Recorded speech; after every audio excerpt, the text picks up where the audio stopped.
adalah tema umum dan kita akan membahas pada kesempatan ini insyaAllah dahsyatnya zikir. Saudaraku Siman mungkin mendengar judul ini, Anda akan mengatakan zikir, semua orang juga tahu. Gitu.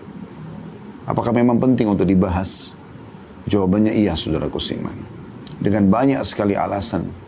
Di antaranya adalah satu-satunya ibadah yang diperintahkan untuk dikerjakan di dunia dan memiliki keutamaan yang sangat besar. Dan akan terus berlanjut sampai kita masuk ke Darul Khuld, tempat yang kekal, yaitu surga, tetap ada, yaitu zikrullah. Di surga tidak ada lagi puasa, nggak ada lagi sholat, nggak ada lagi zakat, nggak ada lagi haji, nggak ada lagi jihad. Tapi zikir tetap ada. Bahkan setiap nafas ahli surga berisikan zikrullah. Sebagaimana dijelaskan dalam banyak riwayat-riwayat yang sahih. Oleh karena itu membahas tentang masalah ini penting sekali. Dan berapa banyak orang yang sangat lalai daripada zikrullah. Padahal hakikat daripada zikrullah adalah bagaimana seseorang itu tanda kutip manja dengan Tuhannya. Selalu konsultasi, komunikasi dengan Tuhannya. Allah subhanahu wa ta'ala sebagai pencipta telah memudahkan kita agar setiap kali sebelum memulai sebuah aktivitas berzikir kepadanya.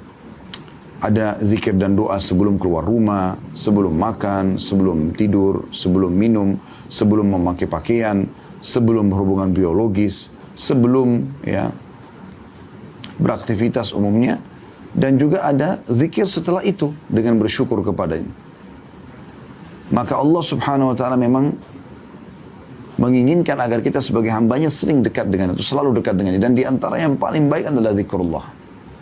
Kalau kita bicara tentang makna zikir secara global, semua yang mengingat Allah diistilahkan dengan zikir. Maka masuk dalamnya, sholat adalah zikir, doa adalah zikir, kemudian haji, umrah, jihad, bakti sama orang tua. Semua yang mengingat perintah Allah diistilahkan juga dengan zikir secara global.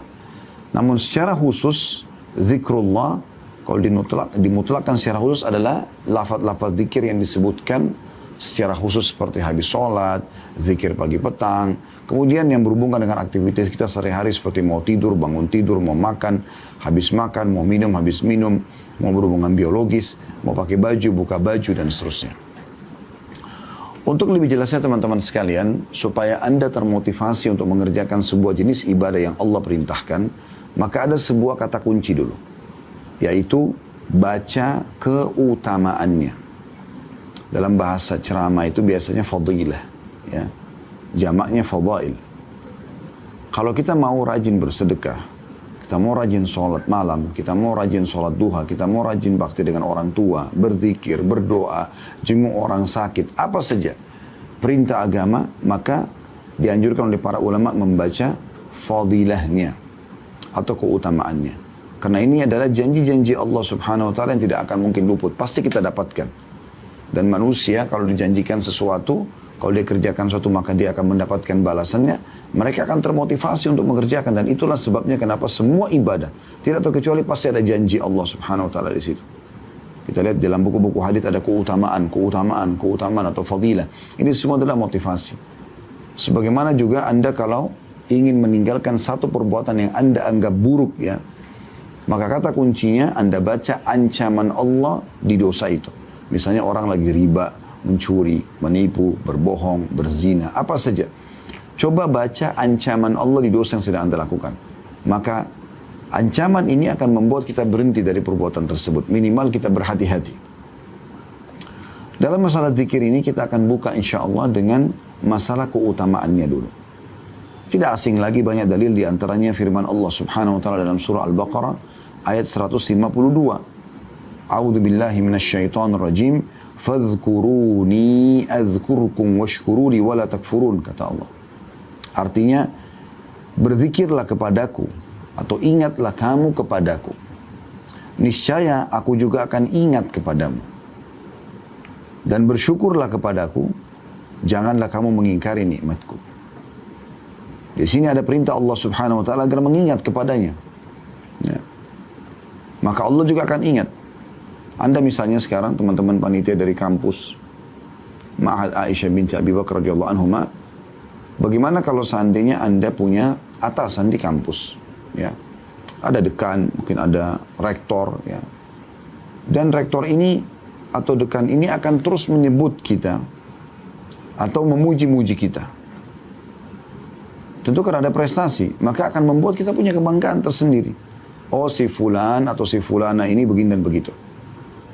Allah subhanahu wa ta'ala pencipta langit dan bumi akan selalu mengingat dan menyebut-nyebut nama hambanya yang mengingatnya. Dan kalau Allah mengingat, artinya Allah akan selalu memenuhi kebutuhannya. Allah akan mendengarkan doanya. Allah akan memaafkan atau menerima permintaan maafnya. Itu makna daripada Allah mengingat. Allah mengatakan di Al-Baqarah ini, "Fadhkuruni azkurkum." Ingatlah kepada aku akan ingat kepada kalian. Itu maknanya tadi. Dan Allah subhanahu wa ta'ala menyuruh kita berzikir atau mengingat kepadanya bukan cuma zikir asal-asalan, tapi zikir yang banyak. Perhatikan dalam surah Al-Ahzab ayat 41 Allah berfirman, "A'udzubillahi minasyaitonir rajim, ya ayyuhalladzina amanu dzkurullaha dzikran katsira." Hai orang beriman, berzikirlah kepada Allah dengan zikir yang banyak. Bukan hanya sekedar zikir, tapi ada kalimat atau kata katsira. Artinya sebanyak-banyaknya. Sebanyak-banyaknya. Bukan hanya 1-2 kali, tapi berulang-ulang. Allah juga memuji laki-laki dan perempuan yang suka berzikir kepada Allah dengan zikir yang banyak. Kekal ditilawakan oleh orang beriman masih dalam surah Al-Ahzab tadi, surah yang sama, ayatnya 35. Yang bunyinya, "A'udzubillahi minasyaitonirrajim, wadh-dzakirinallaha katsiran wadh-dzakirat, a'addallahu lahum maghfiratan wa ajran 'azima." Laki-laki dan perempuan yang banyak berzikir atau mengingat dan menyebut-nyebut Allah di setiap keadaannya, setiap situasi dan kondisi, selalu berzikir kepada Allah SWT.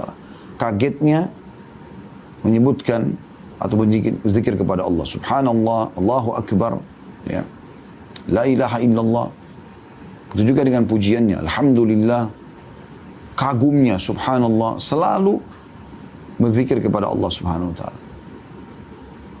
Dan laki-laki juga perempuan yang banyak berzikir kepada Allah, Allah telah menyediakan buat mereka ampunan dan pahala yang besar. Cirinya mereka tidak pernah diam, teman-teman sekalian. Lisannya selalu zikrullah, kecuali kalau memang ada hajat dia sedang menggunakan lisannya untuk yang lain. Dinukil kisah Syekh bin Baz, rahimahullah, salah satu ulama Saudi, Mufti Saudi yang sudah meninggal. Beliau kalau sedang menerima telepon seseorang yang sedang ingin menanyakan fatwa, sambil mendengarkan pertanyaan orang tersebut, sambil beliau berzikir kepada Allah. Nanti setelah selesai orang itu bertanya, ya, pada saat dia mau jawab, baru kemudian dia mengucapkan atau dia berbicara dalam bentuk nasihat. Tapi zikrullah selalu. Kecuali di tempat yang dimana Anda larang untuk berzikir. Maaf, misalnya di WC. Selain daripada ini, ya, alladzina yadhkurunallaha qiyaman wa qu'udan wa 'ala junubihim, orang-orang yang suka berzikir kepada Allah dalam keadaan kondisi berdiri, duduk, bahkan berbaring, setiap keadaan. Itu baru dikenal dengan orang berzikir kepada Allah dengan zikir yang banyak. Allah subhanahu wa ta'ala juga menyebutkan dalam surah Al-A'raf ayat 205 tentang adab dan tata krama dalam berzikir. Jadi selain banyak, ada caranya. Perhatikan di sini Allah jelaskan dengan sangat gamblang. Walaupun cuma potongan ayat atau satu ayat saja, Al-A'raf 205, tapi perhatikan adabnya. A'udzu billahi minasyaitonir rajim, wadhkur rabbaka fi nafsika tadarruan. Ini yang pertama. Wa khifatan, 2. Yang ketiga, wadunal jahri minal qawli bil ghudwi wal asali wa la takum minal ghafilin. Ada 3 hal yang disebutkan dalam adab masalah ini. Wadhkur rabbaka fi nafsika, sebutkanlah nama Tuhanmu dalam hatimu atau dalam dirimu, tadarruan, dengan merendah diri, bukan dengan kesombongan, tapi dengan tahu kemahagungan Allah. Kemudian wa khifah, rasa takut akan azab Allah, ya, takut kurangnya amal. Dan wadunal jahri minal qaul, ini poin yang perlu digarisbawahi, dan tidak mengeraskan suara, tidak teriak-teriak. Banyak orang berzikir kepada Allah tapi teriak-teriak. Sampai pernah ada sahabat Nabi, pada saat Nabi SAW mengajak mereka menembus atau sampai ke benteng Khaybar, benteng orang Yahudi. Mereka teriak dengan suara keras, Allahu Akbar, pada saat tiba di depan benteng. Padahal ini musuh sedang di depan mata, memang saatnya bertakbir gitu. Maka kata Nabi SAW, kecilkan suara kalian. Bukan harus ya teriak-teriak seperti itu. Karena yang sedang kalian sebut ini bukan zat yang tuli. Itu juga dalam satu waktu perjalanan Nabi SAW mengatakan, pulang dari peperangan, kalau kalian sedang menukik, bertakbirlah. Kalau kalian sedang turun, ya, bertasbihlah. Maka ada seorang sahabat pada saat lagi menukik untanya di gurun pasir, teriak Allahu Akbar. Kata Nabi SAW, kecilkan suara. Karena yang sedang kau panggil bukan zat yang tuli, maha mendengar, tahu apa yang dizikirkan. Maka ada adabnya, nggak boleh teriak-teriak. Bagaimana anda kalau ketemu dengan orang yang anda hormati lalu anda teriak-teriak? Mungkin ada diusir. Ada adab. Boleh ada suara, bukan tidak boleh, tapi jangan sampai berteriak-teriak. Lalu kata Allah, di waktu pagi dan petang. Maknanya, sepanjang pagi sampai menjelang petang, dan sepanjang petang sampai menjelang pagi lagi. Jadi tidak ada waktu untuk tidak berzikir gitu. Dan jangan kamu termasuk orang-orang yang lalai. Maknanya jangan ada detik-detik hidupmu di mana kau tidak isi dengan zikrullah. Perhatikan ini, bagaimana Allah menitik beratkan masalah pentingnya zikir itu. Kita dengarkan hadis Nabi SAW. Yang pertama adalah hadis yang diriwayatkan oleh Bukhari, jadi 11 halaman 208. Yang berbunyi, kata beliau SAW, Mathalul ladhi yadhkuru rabbahu walladhi la yadhkuru rabbahu. Mathalul hayyi wal mayyit. Perumpamaan orang yang berzikir kepada Tuhannya dan yang tidak berzikir seperti orang yang hidup dan orang yang mati. Perhatikan orang yang hidup bisa bergerak, bisa beraktivitas, bisa ngobrol, bisa melihat, bisa mendengar, bisa segala macam. Orang mati tidak bisa buat apa-apa. Saya subhanallah hari Jumat yang lalu, 2 pekan yang lalu, sempat sholat Jumat di dekat kantor. Ada jenazah yang mau disolatin selepas Jumat. Diletakkan jenazah itu di bagian teras masjid, tapi di sebelah jenazah itu masih ada soft sholat. Karena kalau ditaruh di dalam akan memakan soft gitu. Tapi saya duduk di belakang orang yang duduk di sebelah geranda jenazah itu, dan khutbah Jumat berjalan. Sedang terjadi. Sedang dikumandangkan. Maka saya melihat subhanallah, di sebelahnya orang hidup masih bisa mendengarkan khutbah, masih bisa mengambil manfaat, masih tercatat pahalanya, gitu kan. Sementara di sebelahnya sama dengan manusia juga, sama dengan dia manusia, tapi sudah mati, nggak bisa buat apa-apa lagi. Mungkin dia masih mendengar, tapi sudah tidak bisa berbuat apa-apa, tidak bisa lagi beraktivitas. Maka beda sekali antara orang hidup dan orang yang mati. Maka itu perbedaan antara orang yang berzikir dan orang yang tidak berzikir. Orang yang malas berzikir, teman-teman sekalian, akan masuk dalam kategori orang yang lalai. Akhirnya, kelalaian ini ditunggangi oleh syaitan. Ingat, kemaksiatan hanya akan terjadi di saat kita lalai atau ada waktu lowong. Kapan orang sibuk nonton sinetron, nonton film, dan lain-lain? Karena waktu lowongnya banyak. Nah, dia harus isi dengan hal-hal yang bermanfaat. Saya pernah hadir dalam majelis Doktor atau Profesor Dr. Abdul Razak Al-Abbad, hafizahullah. Salah satu ulama kita yang masyhur, ada mengajar sekarang di Masjid Nabawi dan juga mengajar di kampus kami di Madinah. Saya subhanallah datang sholat subuh di Masjid Nabawi waktu itu, pas selesai umrah, bersama beberapa jemaah. Kadang-kadang saya ajak jemaah laki-laki untuk hadiri halaqah masyayikh atau halaqah para ulama yang ada di sana. Di antara majelis beliau gitu, selepas subuh ada. Dan sempat beliau menyinggung tentang masalah zikir keluar kamar mandi. Bacanya sederhana kan, gufranak, pengampunanmu hai Tuhanku. Tapi ada sesuatu yang peka yang saya tangkap, sebuah hikmah yang beliau sampaikan. Beliau mengatakan, kenapa orang harus membaca gufranak, pengampunanmu? Tidak semua orang berbuat dosa di kamar mandi atau di WC, gitu kan?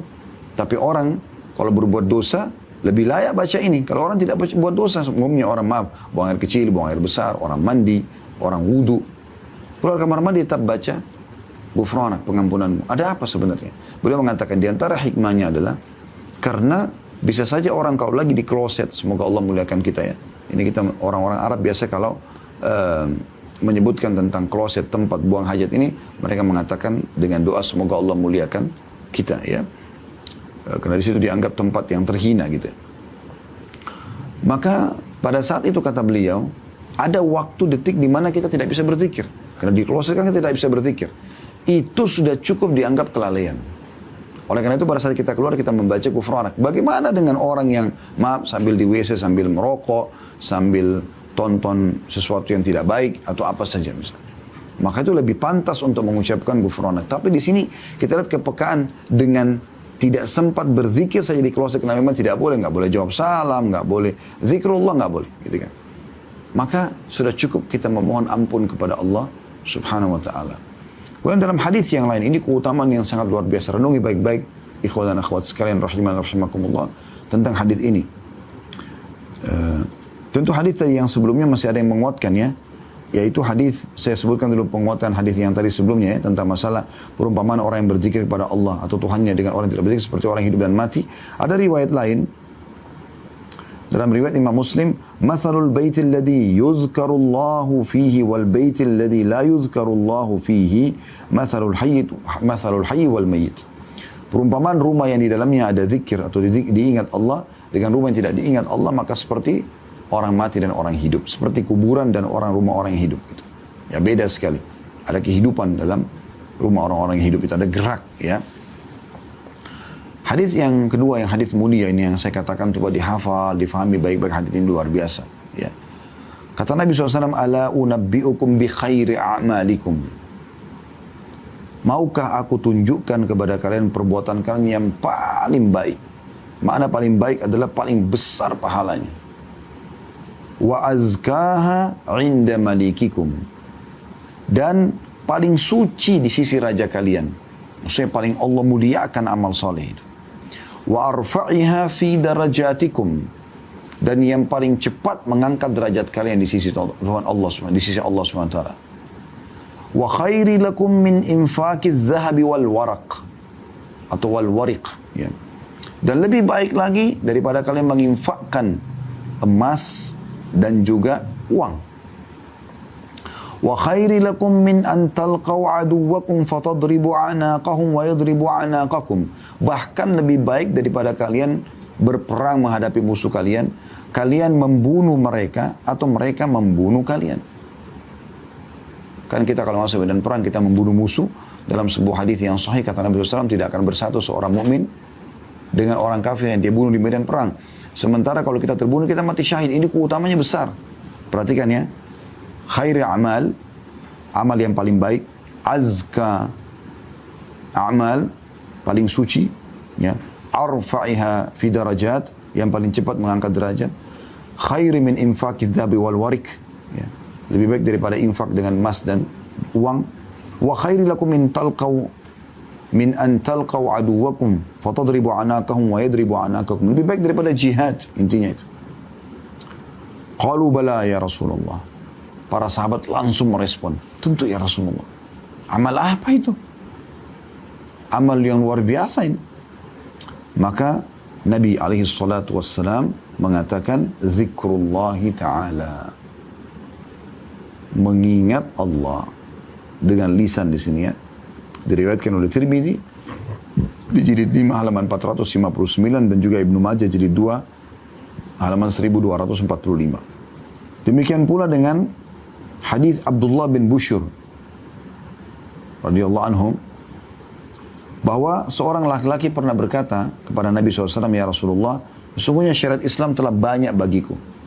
Oleh karena itu, ajarkan aku sesuatu yang bisa aku berpegang teguh. Artinya yang bisa mendapatkan paling banyak pahala dari semua amal-amal itu. Maka kata Nabi SAW sebuah nasihat yang ringkas. La yazalu lisanuka ratban min dzikrillah. Hendaklah lisanmu selalu basah dengan zikrullah. Ini amal yang paling mulia di sisi Allah Subhanahu wa ta'ala. Kalau orang berzikir kepada Allah, Allah juga selalu mengingatnya sebagaimana sudah kita ingatkan tadi ya. Dan hadis yang menjelaskan masalah itu adalah hadis yang sahih. Kalau tadi hadis Abdullah bin Bushyr itu diriwayatkan oleh Tirmidzi jilid 5 halaman 458, Ibnu Majah jilid 2 halaman 1246.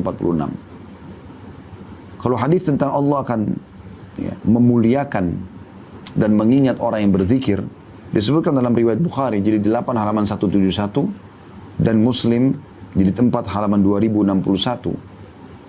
Kata Nabi SAW, yaqulullahu ta'ala, Nabi SAW bersabda bahwasanya Allah yang maha tinggi berfirman, Ana inda dhanni abdi bi, aku akan selalu sesuai dengan prasangka hambaku. Wa ana ma'ahu idza dzakarani, dan aku selalu bersamanya selama dia mengingatku. Bagaimana kalau Allah bersama kita? Ya, pimpinan kita, orang tua kita belum tentu bisa selalu bersama dengan kita, tapi Allah selalu bersama selama kita berzikir. Fa in dzakarani fi nafsihi, dzakartuhu fi nafsi. Kalau dia mengingatku dalam dirinya, maka aku mengingatnya dalam diriku. Wa in dzakarani fi mala'in, dzakartu fi mala'in khairi minhum. Dan kalau seandainya dia mengingatku di depan khalayak, aku akan ingat dia menyebutnya di depan khalayak lebih baik daripada mereka. Karena kan kita menyebutkan depan manusia ya. Kita lagi jalan, ada orang berhenti, kita lagi habis sholat, kita zikir pagi petang, ada orang-orang banyak mengetahui. Maka Allah pun mengingat kita di depan atau menyebut kita di depan para malaikat yang lebih baik daripada manusia. Wa in taqarraba ilayya shibran taqarrabtu ilayhi dhira'an. Kalau seandainya dia mendekatkan diri kepadaku sejengkal, aku mendekatkan diri kepadanya satu hasta. Ini makna, ini bahasa kiasan ya. Artinya sedikit saja berupaya mendekatkan diri kepada Allah, sudah cukup Allah Azza wa Jal akan lebih dekatkan diri kepada kita. Makanya dengan sedikit kita bertaubat, ya, kita sedikit berzikir, sedikit menguatkan ibadah-ibadah kita, maka kita akan rasakan kedekatan dengan Allah. Makin kencang kita beribadah, makin kuat, ya, kita dalam beribadah, makin banyak waktu kita lowongkan, ya, maka kita akan rasakan makin kuat kedekatan kita dengan Allah Subhanahu Wa Taala. Wa in taqarraba ilayya dhiran taqarrabtu ilayhi ba'an. Kalau dia mendekatkan diri kepadaku satu hasta, aku mendekat kepadanya satu depah. Wa in atani yamshi ataitu harwalah. Kalau seandainya dia datang kepadaku dengan berjalan, aku akan mendatang kepadanya dengan berjalan cepat. Artinya Allah Subhanahu wa taala menggambarkan bagaimana Allah mendekatkan diri kepada hambanya yang berzikir atau mengingatnya. Dan termasuk dalam zikrullah ini adalah membaca Al-Quran. Ada sebuah riwayat yang unik sekali kalau menurut saya. Riwayat ini diriwayatkan oleh Imam Muslim di 1 halaman 553. Dari Uqbah bin Amir radhiyallahu anhu, dia berkata, kharaja Rasulullah sallallahu alaihi wasallam wa nahnu fi suffah. Satu hari Rasulullah SAW pernah keluar menemui kami sementara kami di Suffah. Suffah ini ada sebuah tanah yang Nabi SAW bebaskan di belakang rumah beliau, bisa menampung sampai sekitar 300 orang sahabat. Ada bangunan ringan di situ dan di situ ditempati oleh para penuntut ilmu yang tidak mampu. Faqala ayyukum yuhibbu an yaghduwa kulla yawmin ila buthana aw ila aqiq. Siapakah di antara kalian yang suka ya, setiap hari, setiap pagi dia pergi ke Buthan atau Aqiq. Ini dua lembah. Ya, dua lembah di Madinah ya. Di sini tidak ada penghuninya di zaman Nabi SAW. Karena Aqiq ini dan Buthan dihuni umumnya di zaman Uthman bin Affan. Karena penduduk Madinah sudah mulai lebih banyak gitu ya. Waktu itu masih kosong. Dan di situ sering banyak unta liar yang lewat. Tidak ada pemiliknya. Gitu. Fayati minhu binaqataini qawmawaini fi ghairi ithmin wala qati'atir rahim. Lalu dia membawa pulang dari kedua lembah tersebut 2 ekor unta yang keduanya memiliki punuk besar tanpa ada dosa dan tanpa memutus silaturahim. Bukan curian, bukan juga mengambil hak kerabatnya. Tiap hari dia pergi, dia dapat 2 unta. Kalau unta, di sini dikatakan naqataini qaumawain, 2 unta. Naqa ini unta betina ya, biasanya ini yang mahal.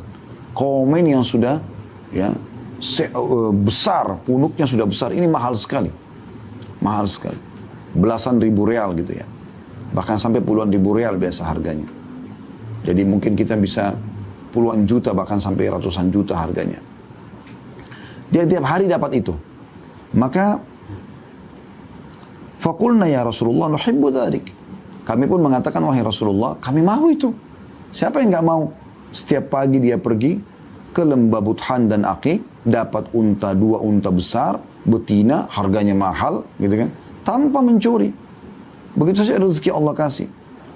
Qala, afala yagdu ahadukum idal masjidi faya'lam, aw yaqra ayataini min kitabillahi azza wa jal, khairun lahu min naqatain, wa thalathun khairun lahu min thalath, wa arba'un khairun lahu min arba'a, wa min a'dadihinna minal ibil.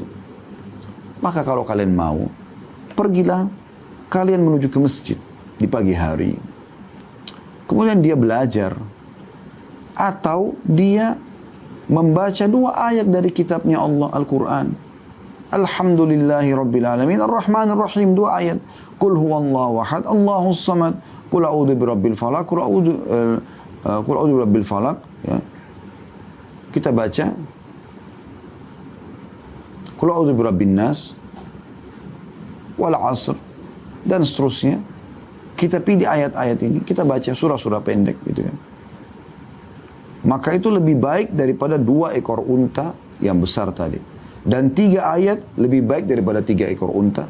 4 ayat lebih baik daripada 4 ekor unta. Dan begitulah terus hitungan jumlahnya. Setiap 1 ayat dinilai seperti 1 ekor unta.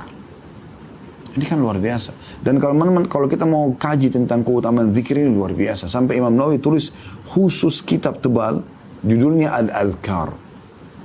Tebal sekali buku itu. Ya. Ratusan lembar kalau sudah terjemahan bahasa Indonesia ya. Hanya membahas tentang keutamaan zikir dan juga macam-macam zikir yang harusnya dibaca. Karena besarnya keutamaan. Sebaliknya teman-teman sekalian, kalau seandainya ada orang yang tidak berzikir, penuh dengan kelalaian, dengarkan ancamannya. Jadi kalau anda sibukkan diri dengan zikir, maka keutamanya besar. Kalau anda lalai, maka dengarkan. Kata Nabi SAW dalam hadis riwayat Abu Daud, jilid 4 halaman 264,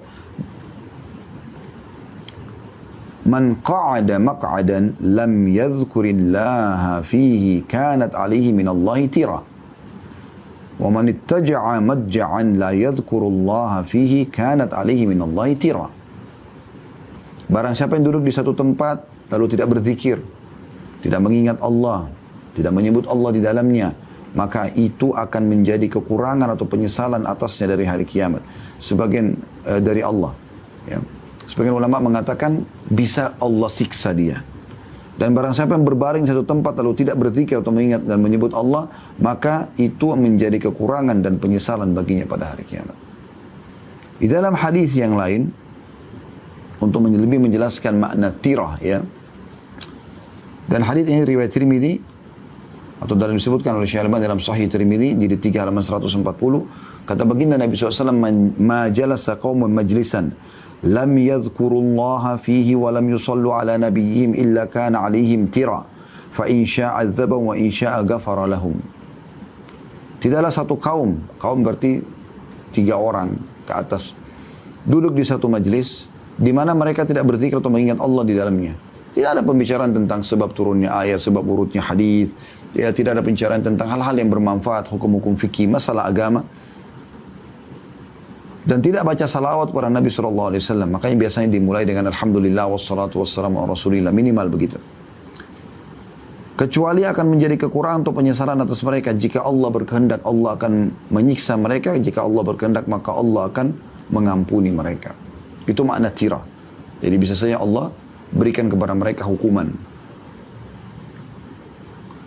Dalam hadis yang lain lebih tegas lagi riwayat Abu Daud, ya, di jilid 4 halaman 264 dan disahihkan oleh Syekh Al-Albani dan diriwayatkan Imam Ahmad jilid 2 halaman 389.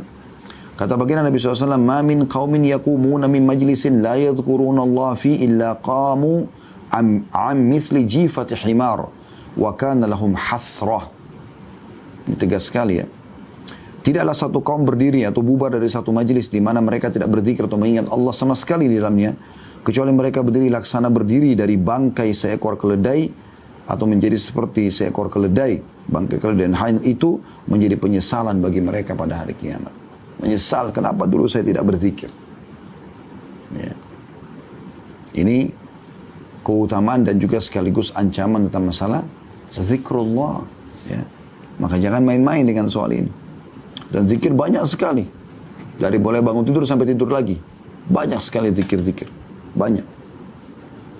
Tapi ada yang ingin saya titik beratkan di sini teman-teman sekalian. Kita coba masuk ke contoh zikir saja. Misal, ya, habis sholat. Kalau habis sholat, Anda membaca ayat kursi misalnya. Perhatikan keutamaan yang besar sekali. Banyak orang buru-buru mau segera berdiri habis sholat. Ya. Kata Nabi SAW dalam sebuah hadis yang diriwayatkan oleh Ibnu As-Sunni nomor 121 dan disahihkan oleh Al-Albani dalam Sahihul Jami' jilid 5 halaman 329. dan juga dalam silsilah hadis sahihah jilid 2 halaman 697. Kata Nabi SAW, barang siapa membaca setiap selepas sholat ayat kursi, maka tidak ada yang menghalanginya masuk surga selain kematian. Paketnya sholat 5 waktu dengan baca ayat kursi. Maka tidak ada yang menghalangi antara dia dengan surga kecuali kematian. Artinya ada jaminan masuk surga. Itu contoh. Ya. Ada beberapa zikir-zikir yang unik sekali teman-teman sekalian ya. Namun sebelumnya saya ingin menguatkan habis sholat, kalau Anda ada waktu, terutama habis subuh ya, jangan buru-buru keluar. Ini teman-teman panitia dan lagi di kampus, ada banyak waktu lowong. Habis sholat subuh berjamaah di masjid misalnya. Ya, biasanya kalau di kampus walaupun akhwat kita mungkin ada masjid disiapkan. Sholat di masjid, jangan buru-buru pulang. Duduk.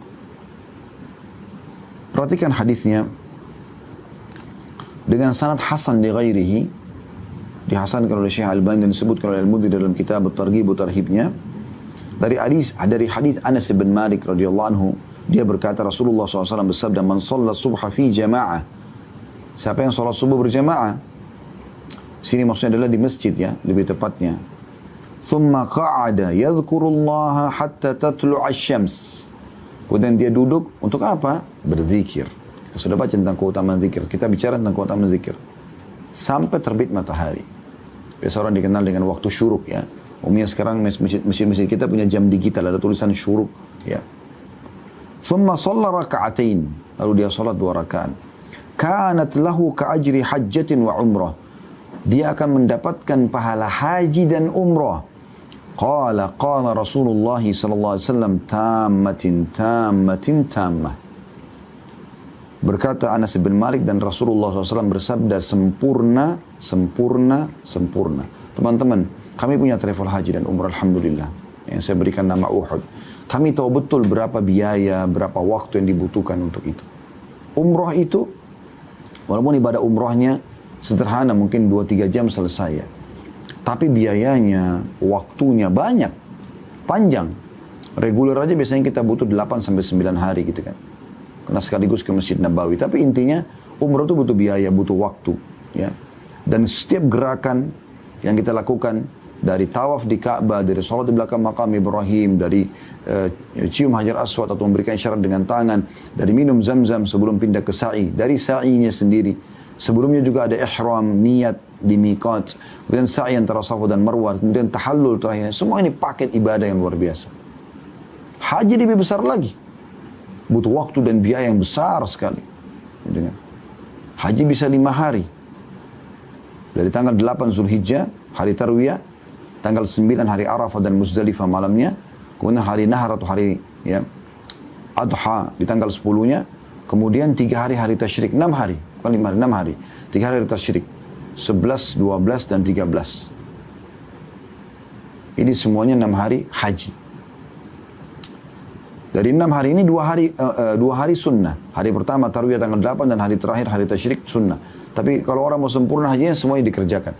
4 harinya hari Arafah, kemudian hari Nahar, hari Idul Adha, kemudian 2 hari hari Tasyrik, ini semuanya adalah hari wajib. Itu semuanya butuh juhud, butuh upaya. Waktu, energi, belum suka dukanya cuaca panas, belum biaya yang besar. Tapi subhanallah duduk antara 50 menit sampai 55 menit biasanya ya. Antara 40 sampai 55 menit lah. Habis sholat subuh, berzikir kepada Allah SWT mendapatkan lengkap pahala haji dan umrah. Itu luar biasa.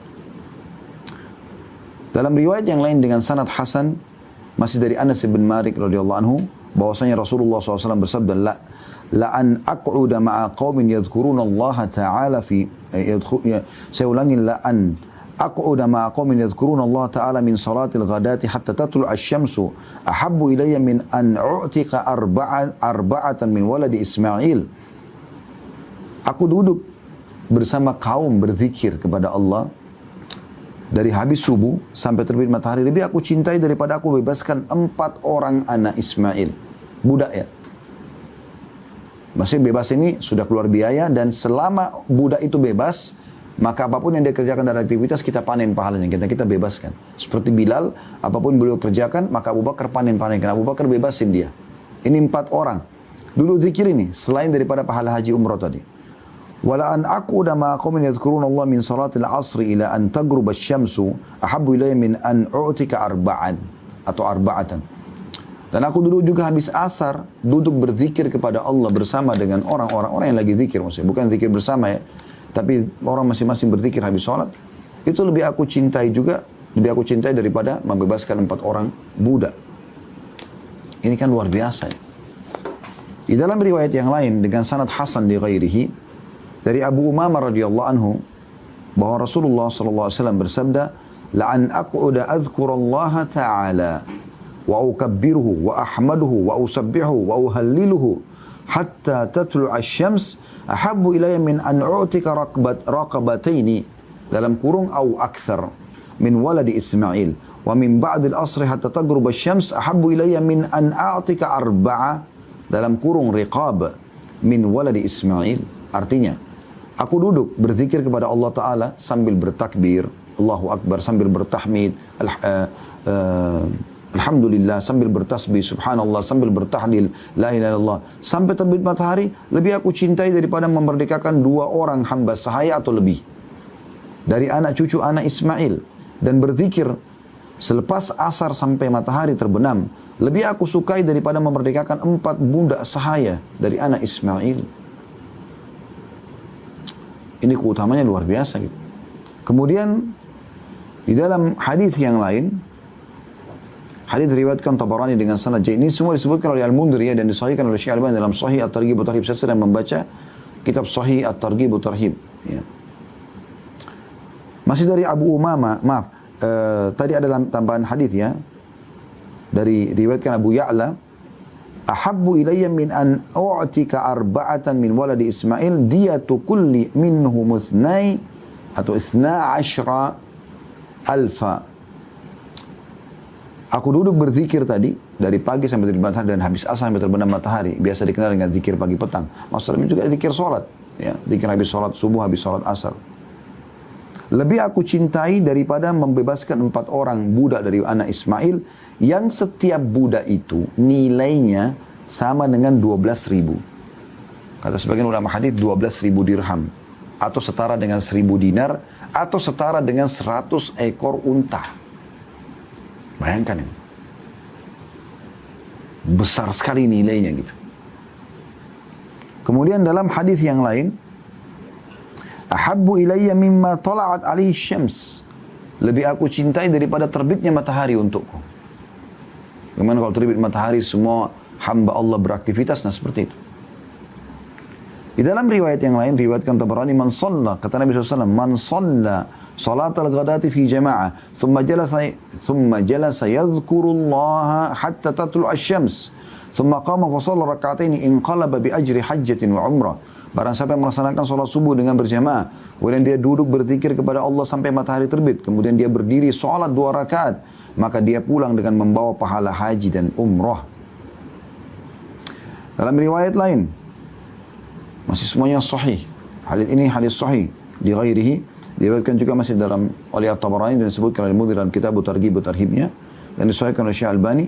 Dari hadis Ibnu Umar radhiyallahu anhu, beliau berkata, kata Rasulullah SAW, "Man shalla subha, thumma jalasa fi majlisi hatta tumkinahu as-salah, kana bimanzilati umratin wa hajjatin mutaqabbalataini." Barang siapa yang sholat subuh kemudian duduk di majlisnya sehingga memungkinkan baginya untuk sholat, maksudnya sholat sunnah tadi ya, maka itu seperti kedudukan haji dan umrah yang pasti diterima. Di dalam riwayat yang lain, Hasan di ghairihi, dari hadis Utbah bin Abd dan juga Uqbah bin Amir, 2 orang radhiyallahu anhuma, beliau mengatakan bahwasanya Rasulullah SAW bersabda, "Man shalla salata subhi fi jama'ah, thumma thabata hatta yusabbiha lillahi sabhatat duha, kana lahu ka ajri hajin wa mu'tamir tamman lahu hajjuhu wa umratuhu." Barang siapa yang melaksanakan sholat subuh dengan berjamaah, kemudian menetap di tempatnya sehingga dia sholat duha karena Allah, maka dia mendapatkan pahala seperti orang yang berhaji dan berumrah, yang haji dan umrahnya sempurna. Ya, sempurna. Kita kembali kepada zikir habis sholat juga ada. Sabda Nabi SAW, siapa yang membaca Subhanallah 33, Alhamdulillah 33, Allahu Akbar 33, dan melengkapkan 100-nya dengan La ilaha illallah wahdahu la syarikalah, lahul mulku wa lahul hamdu wa huwa ala kulli syai'in qadir. Ya. Maka akan diampuni dosanya walaupun sebanyak buih di lautan. Tapi ini teman-teman butuh adab. Ingat tadi ya, tadarru'an, dengan rasa merendah, pelan, hormat. Orang merendah itu tenang dan hormat. Bukan kayak orang kumur-kumur, semua, alhamdulillah, Allah Akbar. Ini apa ini? Sering begitu orang. Saya lihat beberapa orang ikhwah di masjid, kalau berzikir, jarinya cepat sekali. Apa yang dibaca ini gitu? Akhi dan ukhti. Mau dapat keutamaan ini? Sedikit sederhana kan 33. Subhanallah, subhanallah, subhanallah, subhanallah. Renungi maknanya. Adabnya kepada Allah. Alhamdulillah, alhamdulillah, alhamdulillah. Allahu Akbar, Allahu Akbar, Allahu Akbar. Begitu berzikir kepada Allah. La ilallah wahdahu la syarika lah. Lahul mulku wa lahul hamdu wa ala kulli syai'in. La ilallah wahdahu la syarika lah. Apa yang dibaca? Mana adabnya? Gitu. Hati-hati. Perhatikan zikir lain. Ini saya harap teman-teman lebih fokus sedikit. Zikir yang dikhususkan baca ini selepas subuh, asar, dan maghrib. Tentu semua sholat dibaca, tapi ada zikir-zikir khusus di 3 sholat ini. Subuh, asar, dan maghrib. Perhatikan hadisnya Hasan di ghairihi. Dari Abi Dzar radhiyallahu anhu bahwasanya Rasulullah SAW bersabda, "Man qala fi duburi salatil fajri wa huwa thanin rijlaihi." Barang siapa yang membaca salat subuh, selepas salat subuh, semenjak dia masih menekuk kedua kakinya, jangan ubah posisi duduk. Apakah Anda duduk iftirash atau tawarruk? Ya. Kalau duduk iftirash berarti duduk seperti di antara 2 sujud. Atau Anda duduk tawarruk, duduk seperti tahiyat terakhir. Salah satunya. Karena ini khilaf di antara ulama. Kalau kami masih memilih duduknya iftirash, kalau 2 rakaat gitu kan. Baik, sebelum mengubah posisi, kaki kanan kita masih terlipat, kita masih dudukin telapak kaki kiri. Sebelum mengubah itu, membaca La ilaha illallah wahdahu la syarikalah, lahul mulku wa lahul hamdu yuhyi wa yumit wa huwa ala kulli syai'in qadir 10 marrat. Dia membaca La ilaha illallah wahdahu la syarikalah, tidak ada Tuhan yang berhak disembah kecuali Allah, tidak ada sekutu bersamanya. Lahul mulk, miliknya kerajaan, wa lahul hamdu, miliknya puji-pujian. Yuhyi wa yumit, dia maha hidup, dia hidup. Dia menghidupkan dan mematikan. Wa huwa ala kulli syai'in qadir, dan dia mampu mengerjakan apa yang dia inginkan 10 kali. Sebelum mengubah posisi kaki. Perhatikan ada yuhyi wa yumitnya ya. Habis subuh. Kataballahu lahu 10 hasanat. Allah catatkan baginya 10 pahala. Wa maha anhu 10 sayyiat. Dan dihapus darinya 10 dosa. Wa rafa'a lahu 10 derajat. Diangkat untuknya atau baginya 10 derajat.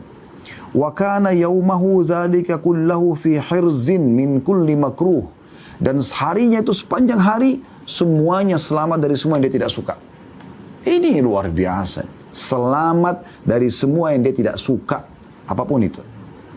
Tambah lagi, wa hurisa minasyaitan, dijaga dari syaitan. Walam yanbaghi li dzambin an yudrikahu fi dzalikal yaumi illa syirka billah. Dan tidak akan ada dosa yang bisa membinasakan dia. Karena semua dosa membinasakan. Membuat sumpah, sedih, ada hukuman bisa datang dari Allah karena kita melanggar. Tapi kalau dia baca ini, tidak ada dosa yang bisa membinasakan dia kecuali syirik kepada Allah. La ilaha illallah wahdahu la syarikalah, lahul mulku wa lahul hamdu, yuhyi wa yumiitu wa ala kulli syai'in 10 kali saja.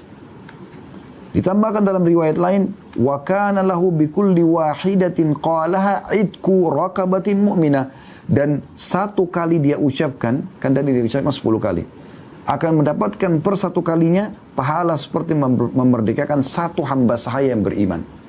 Berarti Anda seperti membebaskan 10 hamba sahaya. Perhatikan tadi, hamba sahaya nilainya 12.000 dirham atau sama dengan 1.000 dinar atau sama dengan 100 ekor unta. Dalam riwayat lain, riwayat An-Nasa'i, wa man qalahunna hina yansarifu min salatil asri u'tiya mithla dhalika fi lailatihi. Dan siapa yang baca yang serupa ini setelah salat asar, jangan ubah posisi kaki dulu, maka akan diberikan yang seperti itu juga malamnya. Ini kan luar biasa ini. Ya. Kemudian dalam riwayat yang lain, Kata Nabi SAW, "Man qala qabla an yansarifa wa yathniya rijlaihi min salatil maghrib was subhi." Barang siapa yang membaca sebelum dia beralih dan mengubah posisi tempat duduknya selepas salat maghrib dan subuh, la ilaha illallah wahdahu la syarika lah, lahul mulku wa lahul hamdu yuhyi wa yumiit wa huwa ala kulli syai'in qadir, 10 marrat, 10 kali. Kataballahu lahu bi kulli wahidatin 10 hasanat. Ini lebih dahsyat lagi riwayatnya. Kalau tadi kan setiap ucapan dicatatkan 1 pahala. Kena baca 10 kali dapat 10 pahala. Ini apa? Diberikan setiap ucapannya itu 10 pahala. Artinya dapat 100 pahala. Wa maha anhu 10 sayyiat. Dan setiap 1 kali ucapan dihapuskan 10 dosa. Berarti kali 10 kali 100 dosa. Wa rafa'a lahu 10 darajat. Setiap 1 zikir ini akan diangkat 10 derajat. Berarti diangkat 100 derajat. Wa kanat hirzan min kulli makruh. Dan itu akan menjadi penolong dari semua yang dia benci. Wa hirzan minasyaitonir rajim. Dan keselamatan dan penjagaan dari semua syaitan yang terkutuk. Ya. Walam yahilla li dzambin an yudrikahu illa syirk. Dan tidak ada dosa yang bisa membinasakan dia kecuali syirik. Wa kana min afdalin nasi amala. Dan dia menjadi orang yang paling baik amalnya pada hari itu. Illa rajulan yafduluhu yaqulu afdal mimma qal. Kecuali orang yang menyaingi dia karena mengucapkan lebih daripada itu. Coba perhatikan, 10 kali habis sholat subuh, asar dan maghrib, ya. Ada riwayat lain, dan ini sedikit beda lafadznya, tapi mirip, ya. Jadi Anda baca dua-duanya, saran kami. Hadits Hasan di ghairihi dari riwayat Mu'adz bin Jabal radhiyallahu anhu. Kata Nabi SAW, "Man qala hina yansarifu min salatil ghadat." Siapa yang baca pada saat selesai mengerjakan salat subuh, la ilaha illallah wahdahu la syarika lah, lahul mulku wa lahul hamdu. Tadi kan ada yuhyi wa yumiit, ini tidak ada yuhyi wa yumiitnya. Di tempat yuhyi wa yumiit diganti biyadihil khair wa huwa ala kulli syai'in qadir. 10 kali, 10 marrat. Jadi ada 2 jenis zikir. Ada la ilaha illallah wahdahu la syarika lah, lahul mulku wa lahul hamdu yuhyi wa yumiit wa huwa ala kulli syai'in qadir. Jangan ubah posisi duduk, baca dulu ini 10 kali. Dapat tadi keutamaan sudah kita sebutkan. Ada juga zikir la ilaha illallah wahdahu la syarika lah, lahul mulku wa lahul hamd, langsung biyadil khair wa huwa ala kulli syai'in qadir. Jadi yuhyi diganti dengan biyadil khair. Peka dalam masalah ini, ya, karena punya keutamaan juga ini. Kata Nabi SAW, siapa yang baca 10 marrat, 10 kali, u'tiya bihinna sab'an, akan diberikan 7. Yang pertama, kataballahu lahu bihinna 10 hasanat. Allah catatkan baginya 10 pahala. Wa maha anhu bihinna 10 sayyiat. Dan Allah hapus darinya 10 dosa. Wa rafa'a lahu bihinna 10 derajat. Allah akan angkat 10 derajat. Wa kunna lahu idla 10 nasamat. Dan itu menjadi seperti pahala membebaskan 10 jiwa. Ya. Wa kunna lahu hifdhan minasyaitan, dan zikir itu akan menjadi penjaga baginya dari syaitan. Wa hirzan minal makruh, dan penyelamat dari semua yang dia benci. Walam yalhaqhu fi dzalikal yaumi dzambun illa syirku billah. Tidak ada dosa yang bisa membinasakan dia kecuali syirik kepada Allah. Wa man qalahunna hina yansarifa min as-salatil maghribi utiya mithla dzalika lailataha. Dan siapa yang membaca ini selepas salat maghrib akan diberikan yang sama pada malam itu. Ya. Ini luar biasa. Zikir-zikir yang ringan, gitu kan. Tentu zikir banyak, ya. Cuma saya cari zikir-zikir yang mungkin masih jarang melakukan, padahal sebenarnya sederhana, gitu. Ada zikir yang lebih dahsyat, tapi sedikit butuh upaya, teman-teman sekalian. Jangan ubah posisi duduk Anda di habis sholat subuh secara khusus. Baca ini. Penggabungan antara 2 jenis zikir tadi. Tadi kan zikir yang pertama, la ilaha illallah wahdahu la syarika lah, lahul mulku wa lahul hamdu yuhyi wa yumiit wa huwa ala kulli syai'in qadir, gitu kan. Zikir yang kedua, la ilaha illallah wahdahu la syarika lah, lahul mulku wa lahul hamdu biyadil khair wa huwa ala kulli syai'in qadir. Saran kami baca dua-duanya 10 kali sebelum posisi duduk. Sebelum ubah posisi duduk. Salat subuh, asar dan maghrib, ya. Tapi ini habis salat subuh saja, perhatikan, dibaca 100 kali tapi. Dengarkan hadis Abu Umamah radhiyallahu anhu dengan sanad hasan. Bahwasanya Rasulullah SAW bersabda, "Man qala dubura salatil ghadat." Siapa yang baca selepas salat subuh, la ilaha illallah wahdahu la syarikalah, lahul mulku wa lahul hamdu, perhatikan, yuhyi wa yumiit biyadihil khair, digabung. Wa huwa ala kulli syai'in qadir. Jadi pakai yuhyi yumiit, pakai juga biyadihil khair. Mi'ata marrah, 100 kali. Banyak sekali, Ustaz. Ya, perhatikan keutamaannya. Qabla an yathniya rijlaihi, sebelum dia ubah posisi duduknya. kana yauma idzin min afdali ahli al-ardi amala. Dia akan menjadi penduduk bumi yang paling baik amalnya. Illa man qala mithla ma qala aw zada ala ma qala. Kecuali orang yang mengucapkan yang sama atau mengucapkan lebih daripada itu. Ini keutamaan yang luar biasa. Keutamaan yang luar biasa. Tidak bisa ya dibahas lagi dengan kata-kata, teman-teman sekalian. Itu baru kita bicara tentang zikir habis sholat ya, dan sebagian zikir ya, pagi dan petang ya. Belum lagi kalau Anda jaga zikir pagi petang ya. Seperti misalnya yang dianjurkan baca setelah ayat kursi, Al-Ikhlas 3 kali, An-Nas 3 kali, Al-Falaq 3 kali, An-Nas 3 kali. Asbahna wa asbahal mulku lillah. Ya, kami tiba pada pagi hari dan kerajaan milik Allah. Walhamdulillah, segala puji bagi Allah. La ilaha illallah wahdahu la syarikalah, lahul mulku wa lahul hamdu wa huwa ala kulli syai'in qadir. Tidak ada Tuhan yang berhak disembah kecuali Allah, tidak ada sekutu bersamanya, miliknya kerajaan, miliknya segala pujian, dan dia mampu mengerjakan apa yang dia inginkan. Rabbi as'aluka khaira ma fi hadzal yaum. Ya Allah, aku minta kebaikan hari ini. Semua kebaikan. Semua kebaikan. Tidak bisa kita tidak rincikan lagi. Makanan, minuman, pergaulan, pendapatan, udara, apa saja. Apa saja, semua kebaikan. Terbaik hari ini. Wa khaira ma ba'dahu, dan kebaikan yang datang setelahnya. Kalau aku masih hidup besok juga aku dapat yang sama. Wa a'udzubika min syarri ma fi hadzal yaum wa syarri ma ba'da. Jauhkan aku dari semua keburukan hari ini. Semua yang buruk, apapun itu, aku tidak mau ya Allah. Jauhkan aku dari itu dan keburukan yang datang setelahnya. Rabbi a'udzubika minal kasal. Ya Allah, jauhkan aku dari sifat malas supaya selalu rajin. Wa su'il kibri, dan keburukan sifat wa su'il kibari, ya, dan keburukan usia lansia, usia tua, pikun. Ya. Karena orang sudah tidak kenal lagi dirinya gitu kan.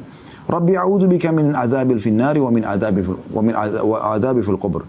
Ya Allah, jauhkan kami dari siksa api neraka dan siksa kubur. Itu luar biasa doanya. Ada riwayat lain teman-teman sekalian, mirip dengan ini. Ini riwayat juga unik gitu kan. Diriwayatkan oleh Abu Daud dengan sanad hasan ya. Dihasankan oleh Shu'aib bin Abdul Qadir Al-Arnaut ya. Yaitu riwayatnya asbahna wa asbahal mulku lillahi rabbil alamin. Kami tiba pada pagi hari dan kerajaan milik Allah, Tuhan alam semesta. Allahumma inni as'aluka khaira hadzal yawm. Ya Allah, aku minta kebaikan hari ini, fathahu. Ya. Keterbukaannya. Ya. Maksudnya keberhasilan dalam tujuan. Itu fathah. Targetku tercapai. Ya. Wa nasrahu, kemenangan. Wa nurahu, cahayanya. Makna sebagian ulama hadits mengatakan ilmu dan taufik. Wa barakatahu, dan keberkahan agar tercukupi, menjadi pencukup. Wa hudahu, dan petunjuk-petunjuk yang ada di dalamnya. Wa a'udzubika min syarri ma fi wa syarri ma ba'du. Dan aku berlindung kepadamu dari keburukan yang ada pada hari ini dan keburukan yang ada setelahnya. Ini kan luar biasa. Dan sekian banyak zikir pagi petang. Anda mungkin bisa baca sendiri. Saya tidak mungkin rincikan semuanya. Tapi kita bisa lihat bagaimana keutamaan-keutamaan sebagian daripada zikir ini. Demikian pula teman-teman sekalian dengan istighfar. Memperbanyak istighfar. Itu luar biasa. Utamanya besar. Tapi saya ingin sebutkan. Ya, ada pernyataan para ulama yang perlu kita titik beratkan. Yaitu perkataan Ali bin Abi Thalib radhiyallahu anhu, astagfirullah, astagfirullah gitu kan. Kata Nabi SAW, setiap hari aku beristighfar 70 dan 100 kali per hari. Kata Ali bin Abi Thalib radhiyallahu anhu, yang aneh adalah orang yang binasa padahal keselamatan ada bersamanya. Beliau ditanya, apa keselamatan itu? Kata beliau, istighfar. Lalu beliau mengatakan, tidaklah seorang hamba diilhami oleh Allah untuk beristighfar sementara dia berkehendak mengazabnya. Kalau Allah mudahkan lisan kita mengatakan astagfirullah, berarti Allah tidak ingin menyiksa kita. Itu keutamaan luar biasa. Luqman al-Hakim berkata bahwa dia berwasiat kepada anaknya, wahai anakku, Allah memiliki beberapa waktu tidak ditolak orang yang meminta pada waktu itu. Kayak sepertiga malam, antara azan dan iqamah, waktu-waktu mustajab. Apa kata beliau untuk wasiat kepada anaknya? Perbanyak istighfar. Bukan minta, istighfar saja. Karena istighfar sudah cukup mewakili semua permintaan kita. Lihat waktu Nabi Adam AS dikeluarkan oleh Allah dari surga. Apakah beliau mengatakan, ya Allah, kembalikan aku ke surga ya Allah? Mohon maaf kepada Allah, istighfar. Rabbana zalamna anfusana, wahai Allah, kami zalimi diri kami. Wa illam takfir lana wa tarhamna kunna minal khasirin. Kalau engkau tidak maafkan kami, maka kami termasuk orang-orang yang rugi. Begitu luar biasa, karena dengan itu Allah maafkan, maka semua fasilitas akan dikembalikan. Ya, dan banyak sekali keutamaan. Saya sudah pernah bahas tentang masalah keutamaan atau keajaiban istighfar ya, tapi saya tutup dengan hadis ya. Qudsi, kata Nabi SAW, Allah berfirman, man da'ani fir rakhai ajabtu fi syiddah. Kata Allah Subhanahu wa taala, siapa yang berdoa kepada aku di waktu lapang, niscaya aku akan mengabulkan doanya di waktu dia sedang susah. Jadi kalau mau pada saat kita sedang sakit, tidak utang, lagi ada masalah dikabulkan, maka di saat kita sedang senggang banyak doa. Wa man sa'alani a'taituhu, dan siapa yang meminta kepada aku pasti aku akan kasih selama bukan yang haram. Wa man tawadha'a li rafa'tuhu, siapa yang merendah karena aku maka aku akan angkat derajatnya. Wa man tafarraga li rahimtuh, dan siapa yang meluangkan waktu untuk mengingatku, beribadah kepadaku, aku akan kasihi dia. Wa man istaghfarani ghafartu lahu, dan siapa yang beristighfar kepadaku, aku akan maafkan kesalahannya. Dan sekian banyak. Ya, belum kita bicara tentang keutamaan subhanallah, belum kita bicara alhamdulillah, belum kita bicara keutamaan la ilaha illallah secara khusus. Tadi kan umum ya, zikir yang berhubungan dengan salat. Belum kita bicara tentang kalau digabungkan semuanya subhanallah, semuanya subhanallah, alhamdulillah, wa la ilaha illallah, Allah akbar. Belum lagi subhanallah wa bihamdi subhanallahil azim. Belum la haula wa la quwata illa billah. Sekian banyak varian daripada zikrullah itu. Yang harusnya teman-teman sekalian, ini semua bisa dijadikan sebagai pegangan oleh setiap orang di antara kita.